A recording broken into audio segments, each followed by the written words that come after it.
And Ibrahim Traore actually exposed the situation. Right now, as we're speaking, guess what? We are now moving towards a new vision. Traore exposed what actually was happening on the field. Greetings, family. Guys, you are welcome back to the channel. People, today we are in the Sahel, okay? The Sahel is kicking out the rest, or let me say the remaining of France. Lovely people, revolution is on the rise. I told you it will not stop. Now, the question is Mauritania also joining the train of revolution in the Sahel? Let's find out. And I want you to do me a favor by liking the video, and if you have not yet subscribed into the family, please make sure you subscribe. All right, respect. See, Mali, Niger, Burkina Faso have started infecting other nations or other African nations with no choice than to join the train of revolution and freedom. Now, what is happening is that Chad, after ending military cooperation with France, the biggest news right now is that Chad and Mauritania have approved the end of G5 Sahel Alliance. And to those who don't know what the G5 Sahel Alliance is and why dissolving it or why they are dissolving it,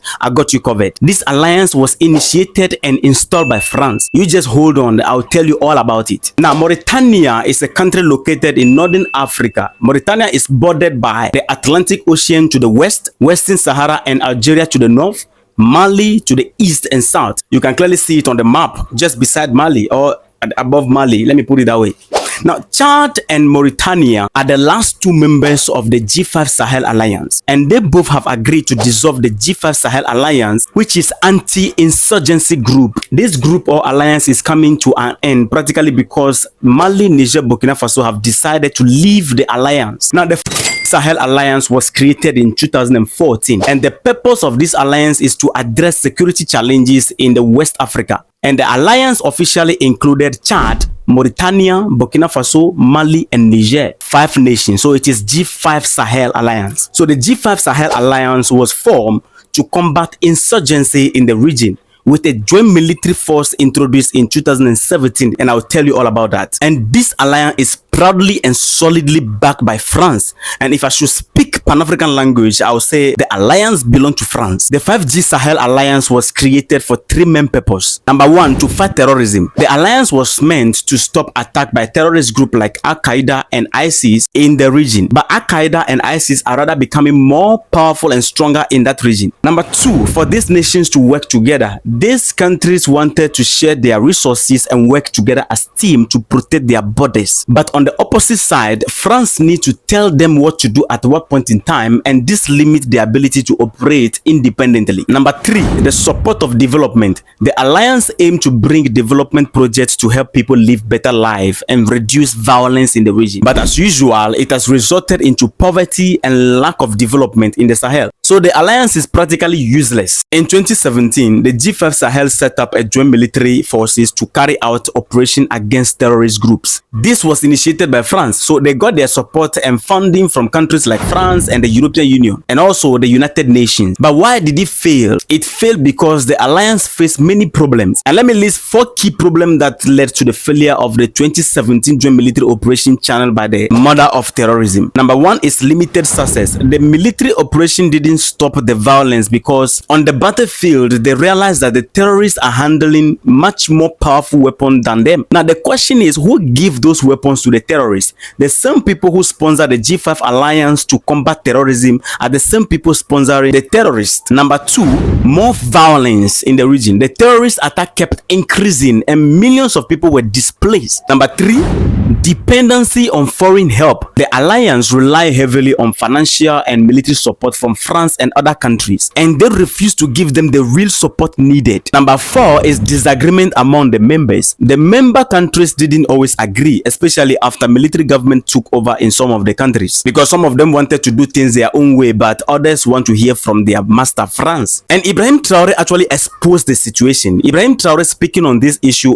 on an interview, Traore exposed what actually was happening on the field. Lovely people, if you have not yet liked the page, kindly do that. hit the like button to encourage us and to push and support the page for us. That is the support we need from you right now. And don't forget to also subscribe to be part of the family. You see, Ibrahim Traore was a soldier at the front line in combating terrorism, and he understood perfectly the situation. He said on the battlefield, they realized that the terrorists are handling more heavier weapons than them, and they will manage to defeat the terrorists. And after managing to defeat the terrorists, in trying to chase them and to neutralize them all, order will come from above to either stop fighting the terrorists or to retreat back home. The president of France, Emmanuel Macron, can just call the former president to tell the soldiers not to pursue the terrorists, that they should return. He said sometimes they will beg France and the European Union to provide them with proper weapons to fight the terrorists. But the reply they always receive from France and the European Union is that the weapons they are requesting cannot be given to Africans because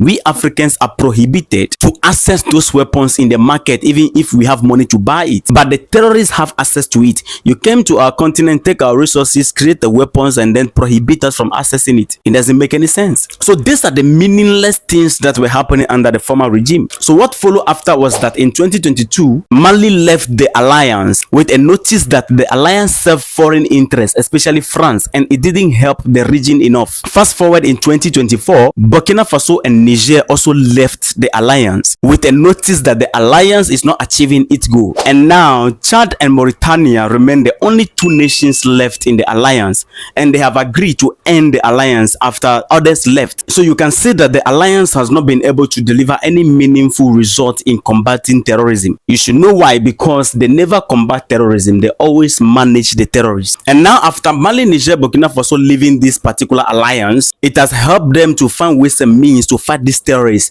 When you go to Mali, they are neutralizing the terrorists here and there. You go to Burkina Faso, they are fighting them boot to boot. You go to Niger, the fight is on. They are clearing them off the regions because nobody is there to tell them that retreat, go. No, they are doing things their own way because they understood the security situation in the country. And I can tell you that victory, they are having victory, a lot of victory over these terrorists. Last time in Mali, they retrieved so many weapons and neutralized so many terrorists. Under the former regime, they were not. They would just chase them, and then France will call that they retreat, and then that's the end of it. So this is what we call sovereignty. You stand and do things your own way. And Burkina Faso, Niger, Mali are now moving towards closer cooperation through a new alliance of Sahel states, rejecting ties with former colonial power France and European partners. This alliance is a drive towards sovereignty, and we can see the development happening everywhere in the Sahel. We can see the economy growing, their people are happy. We can see that the military leaders, through their own effort, are now moving things forward. Things they were not able to achieve under the former regime is now being achieved.